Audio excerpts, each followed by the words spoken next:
మహాగణాధిపతయే నమః. ఓం గురుభ్యో నమః. ఓం శ్రీమాత్రే నమః. పరమేశ్వర స్వరూపమైనటువంటి జ్యోతిష, వాస్తు మరియు ఇతర అనేకమైనటువంటి శాస్త్రములను మనకు అందించినటువంటి మహర్షులకి నమస్కారం. హయగ్రీవ హయగ్రీవ హయగ్రీవేతియో వధేత్తస్య నిస్సరతే వాణి జనుకన్యా ప్రవాహవత్. అరుణాం కరుణాతరంగితాక్షీం ధృతపాశాంకుశపుష్పబాణచాపాం అనిమాదిభిరావృతాం మయూకైః అహమిత్యేవ విభావయే భవానీం. శ్రీమాత్రే నమః. ప్రేక్షకులకి ఆ లలితాంబిక అమ్మవారి యొక్క అనుగ్రహం పరిపూర్ణంగా కలగాలని మనస్ఫూర్తిగా కోరుకుంటూ మనం ఈరోజు చెప్పుకోబోయేటువంటి టాపిక్ ఏమిటి అంటే 12 లగ్నాల వారికి ఆయురారోగ్యాలతో ఉండడానికి, ఇటువంటి అనారోగ్యాలు రాకుండా ఉండడానికి చేసుకోవాల్సిన పరిహారాలు ఏమిటి, అది హెల్త్ పరంగా ముఖ్యంగా ఫుడ్ విషయంలో కానివ్వండి, అదేవిధంగా నవగ్రహాలు ఏ గ్రహం దగ్గర దీపారాధన చేయడం అనేటువంటిది కానివ్వండి, మరియు అదేవిధంగా మీరు ఏ దేవత ఆరాధన, ఏ మంత్రాన్ని నిత్యం చేసుకోవడం అనేటువంటిది అని చెప్తాను. అయితే ఇది నేను ఏదైతే చెప్తున్నానో ఇది కొన్ని వేల జాతకాల మీద రీసెర్చ్ చేసి, ఆరోగ్యమే మహాభాగ్యం అంటుంటారు కదా, అనారోగ్యం కంతో బాధపడడం అనేటువంటి చాలా ఇబ్బందికరమైన విషయం కాబట్టి రీసెర్చ్ చేసి నేను సొంతంగా ప్రయోగం చేసి మహర్షులు చెప్పినటువంటి కొన్ని శ్లోకాలని ఆధారంగా తీసుకొని, మనకు మహర్షులే ముఖ్యం మనకి, ఎందుకంటే వాళ్ళు చెప్పకపోతే మనకేం తెలియదు. కాబట్టి ఇవన్నీ చేసింది నేనైనప్పటికీ కూడా చేయిస్తుంది, చెప్పిస్తుంది కూడా లలిత అమ్మవారిగానే భావిస్తూ మీకు ఒక్కొక్క లగ్నం గురించి చెప్తూ ఉంటాను. అదేవిధంగా మరొక విషయం ఏంటంటే, కొంతమందికి నక్షత్రము, లగ్నము, రాశి ఏమీ తెలియదు. అలాంటి వారు కూడా ఏం చేసుకోవాలి అనేటువంటిది వీడియో ఎండింగ్లో చెప్తాను. వీడియో ఎండింగ్ వరకు వినండి. కన్యాలగ్నము, కన్యారాశి. కన్యవారికి కనుక చూసుకున్నట్లయితే మీకు లగ్నాధిపతి బుధుడవుతాడు, షష్టమ పంచమాధిపతి. ఇక్కడ లాజిక్ ఏంటంటే, ఈ జాతకానికి అంటే కన్యాలగ్నం వారికి పంచమాధిపతి శనే, షష్టమాధిపతి శనే. ఇదేమిటండి అసలు రెండూ శని అయితే ఎలా? రోగాన్ని ఇచ్చేవాడు ఆయనే, రోగాన్ని తొలగించేవాడు ఆయన. ఎలాగా అంటే ఇక్కడ శని కంటే ఎక్కువ పాత్ర చంద్రుడు పోషిస్తాడు. అంటే ఏమిటి చంద్రుడు పోషిస్తాడంటే, ఇక్కడ మీరు మనసు జాగ్రత్తగా ఉంచుకోవాలి. మనసుతో కనెక్ట్ అయిపోద్ది మీకు రోగం. అందుకని మనసుకు తీసుకోకూడదు. ఏమవుతుంది మహా అంటే ఇది చాలామందికి వచ్చింది, నేను ఈ ట్యాబ్లెట్స్ వాడతాను తగ్గిపోతుంది, నేను భగవంతుని నామస్మరణ చేసుకుంటే తగ్గిపోతుందని ఒక ధీమాలోకి వెళ్ళిపోవాలి. అయితే మీరు చేయవలసింది ఏమిటి మరి? ఈ లగ్నానికి, కన్యా లగ్నానికి ఏ నామస్మరణ మీకు బయటపడేస్తుంది? ఓం నమో వెంకటేశాయ. అద్భుతంగా బయటపడేస్తుందండి. నేను రీసెర్చ్ చేసి చాలామందికి చెప్పినటువంటి అంశం. అలాగే నేను మీకు వీడియో ఎండింగ్ వరకు చూస్తే మీకు అర్థమైపోతుంది అందరూ చేసుకోవాల్సింది ఏంటని. అందులో నేను ప్రత్యేకంగా ఓం సర్వవ్యాధి ప్రశమని సర్వమృత్యు నివారిణి అగ్రగణ్య చింత్య రూప కలికల్మషనాశిని నమః అనేటువంటి నామస్మరణ కూడా చెప్పాను. అది కూడా చేసుకోవచ్చు. అయితే ఇక్కడ ఏమవుతుంటుందంటే 5th and 6th లార్డ్షిప్ అయినందుకు ఇది కొంత శ్వాసతో సంబంధంగా చేస్తూ ఉండాలి మీరు. చంద్ర సంబంధం వచ్చినందుకు అది మీనలగ్నం వారు కూడా శ్వాసతో చేస్తే మంచిది. అయితే వీళ్ళు ఏంటంటే ఎక్కువగా శ్వాస మీద ధ్యాస పెట్టి చేయాలి. శ్వాస మీద ధ్యాస పెట్టి కనుక మీరు పూజ చేసినా, ఒక మంత్రం చదివినా తొందరగా మీకు పూర్వజన్మ కర్మ అనేటువంటిది తగ్గుతుంది. ఇది గుర్తుపెట్టుకోండి. అలాగే కన్యాలగ్నం అయినందుకు సర్వసాధారణంగా పొత్తి కడుపు భాగంగా చెప్తూ ఉంటారు కన్యాలగ్నాన్ని, కన్యా రాశిని. అంటే మీరు తీసుకునేటువంటి ఫుడ్ మీద, బికాజ్ ఆఫ్ చంద్రుడు ఫుడ్ కారకుడు, బుధుడు పొత్తి కడుపు కారకుడు. అంటే ఫుడ్లో మీరు ఎక్కడో తప్పిదం చేస్తున్నారనేటువంటిది మనం అర్థం చేసుకుంటూ ఉండాలి. ఆ రకంగా మీరు కనుక అర్థం చేసుకుంటూ, మీరు కనుక మీ ఫుడ్ మీరు తీసుకుంటూ పర్ఫెక్ట్గా మీరు కనుక ప్లాన్ చేసుకోగలిగితే 100% మీరు ఈ ఉన్నటువంటి యొక్క ఇబ్బంది నుంచి ఖచ్చితంగా బయటపడగలుగుతారు. అందులో ఎటువంటి సందేహం లేదు. ఇది గుర్తుపెట్టుకోండి.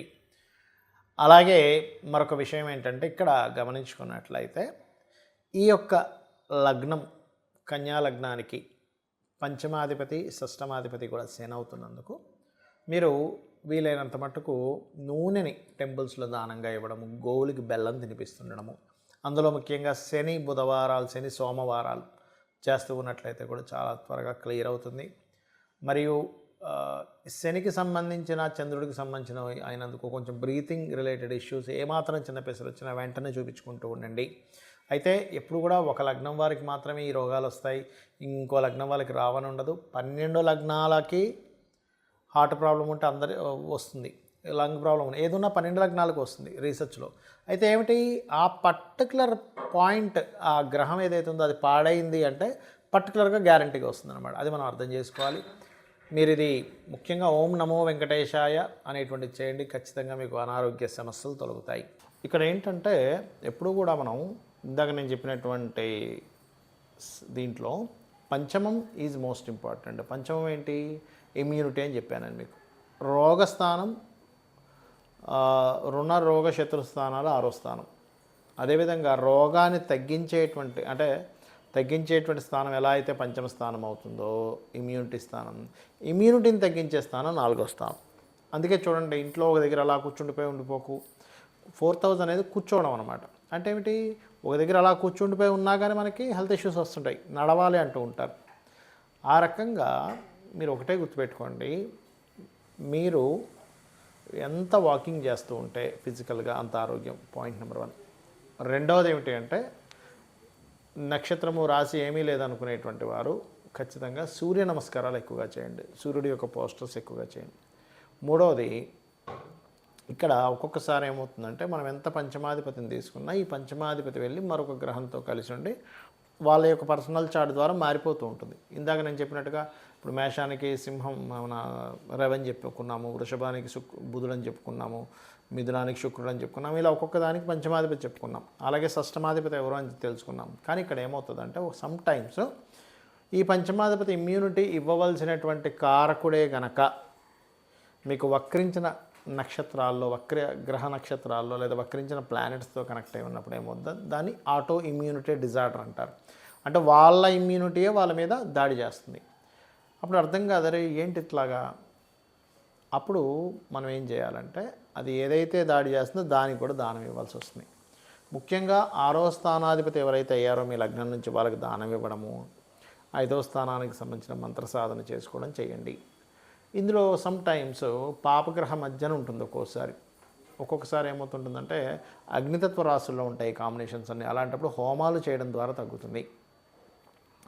భూతత్వ రాశుల్లో ఉన్నప్పుడు ముఖ్యంగా మీకు దానం ఇవ్వడం ద్వారా తగ్గుతుంది. వాయుతత్వ రాశుల వల్ల పర్టికులర్గా మీరు స్తోత్ర పఠనం ఏదైనా చాంటింగ్ చేయడం ద్వారా తగ్గుతుంది. జలతత్వ రాశులు తర్పణాలు, అభిషేకాలు చేయడం ద్వారా తగ్గుతుంది. మనకి అగ్ని, భూ, వాయు, జల, మేషము, సింహము, ధనస్సు అగ్నితత్వ రాశులు, వృషభము, కన్య, మకర రాశులు భూతత్వ రాశులు, మిథునము, తుల, అదేవిధంగా కుంభము వాయుతత్వ రాశులు, కర్కాటకము మరియు అదేవిధంగా మనకి జలరాశులైనటువంటి వృశ్చికము, మీనము అనేటువంటివి ఏవైతే ఉన్నాయో ఇవి జలరాశులు అవుతాయి. అంటే అగ్ని, భూ, వాయు, జల మేషం నుంచి వరుసగా తీసుకుంటే అగ్ని, భూ, వాయు, జల వరుసగా అవుతూ ఉంటాయి. అంటే మేషము, వృషభం, మిథునం, కర్కాటకం, అగ్ని, భూ, వాయు, జల. మళ్ళీ సింహం, కన్య, తుల, వృశ్చికం, అగ్ని, భూ, వాయు, జల. ధనస్సు, మకరం, కుంభం, మీనం, అగ్ని, భూ, వాయు, జల ఇలా తీసుకోవాలి. అయితే ఇక్కడ కొన్నిసార్లు మీకు దాన సంబంధించినవి అవనప్పుడు దానము వీటన్నిటితో కూడా ఇంకా సరిపోదు. ఎందుకంటే పూర్వజన్మ కర్మ వల్ల మనకి ఇది వస్తూ ఉంటుంది అనారోగ్యం అనేటువంటిది. అంటే పూర్వజన్మ కృతం పాపం వ్యాధి రూపేణ పీడితం.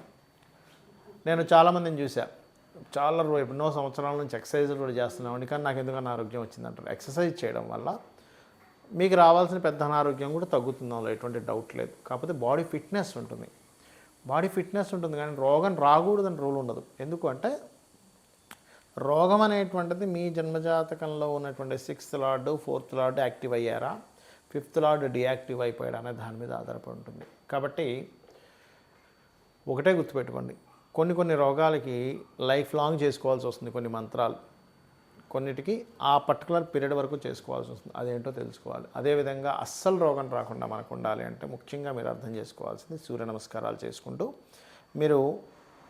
మనం తీసుకునే ఫుడ్ ద్వారా రోగం అనేటువంటిది వస్తుంది. గుర్తుపెట్టుకోండి, మనం ఎటువంటి ఫుడ్ తీసుకుంటున్నాము, అందులో మనకు కావాల్సినవి ఉన్నాయా లేవా, మనకు కావాల్సినవి మన బాడీని పాడు చేసే హాని చేసేవి తింటున్నామా. మరి అందరికీ అన్నీ తెలియదు కదా. అలాంటప్పుడు శాస్త్రంలో చెప్పింది ఏమిటంటే బాగా నవిలి మీరు తినేటప్పుడు క్రీమ్, అచ్యుత, అనంత, గోవింద అనే నామాన్ని అనుకుంటూ తినండి. ఒక 30 సార్లు కనీసం నవలాలి, 32 సార్లు నవలాలని చెప్తుంది ఆయుర్వేదం అయితే. కాబట్టి ఇచ్చేయండి. అదేవిధంగా మరొక విషయం ఏంటంటే ఈ కొంతమందికి దానాలు ఇవ్వలేని వాళ్ళు ఉంటారు. ఏమండి మేము దానం ఇవ్వలేను, నా దగ్గర డబ్బులు లేవు, కానీ అనారోగ్యంతో బాధపడుతున్నాను అనుకునేటువంటి వారు ఓం సర్వవ్యాధి ప్రశమని సర్వమృత్యు నివారిణి అగ్రగణ్య అచింత్య రూప కలికల్మషనాశిని నమః చేసుకోవాలి. చేసుకుంటూ ఉంటే ముఖ్యంగా ధ్యానంలోకి వెళ్ళి శ్వాస మీద ధ్యాస, అంటే ఇక్కడ కాన్సన్ట్రేషన్ చేసినట్లయితే శ్వాస మీద ధ్యాస ఆటోమేటిక్గా కనెక్ట్ అవుతుంది. ధ్యానం అనేటువంటిది పంచమ స్థానానికి సంబంధించింది, మంత్రం అనేటువంటిది పంచమ స్థానానికి సంబంధించింది. అదేవిధంగా మీరు ఏదైనా చాంటింగ్ చేస్తున్నారు పంచమ స్థానానికి సంబంధించింది. కాబట్టి ఏంటి, ఈ ధ్యానము మంత్రం ఇవి చేయడం ద్వారా కూడా మీకు చాలా మటుకు పూర్వజన్మ కర్మలు దగ్ధమవుతాయి. అందులో ముఖ్యంగా లలితా సహస్రనామాలు, సూర్య నమస్కారాలు, మీకు దగ్గరలో ఆలయం ఏదైనా ఉన్నట్లయితే ఆ యొక్క ఆలయాలకు వెళ్ళి అక్కడ మీరు ఏదైనా సరే మీకు తోచినటువంటి పరిహారం చేయడము, అంటే అక్కడ మీరు సేవ చేయడం ముఖ్యంగా చేసినట్లయితే ఖచ్చితంగా మీకు ఉన్నటువంటి అనారోగ్యాలు తగ్గాలని, అమ్మవారు మీకు తగ్గించాలని మనస్ఫూర్తి కోరుకుంటూ శ్రీమాత్రే నమః.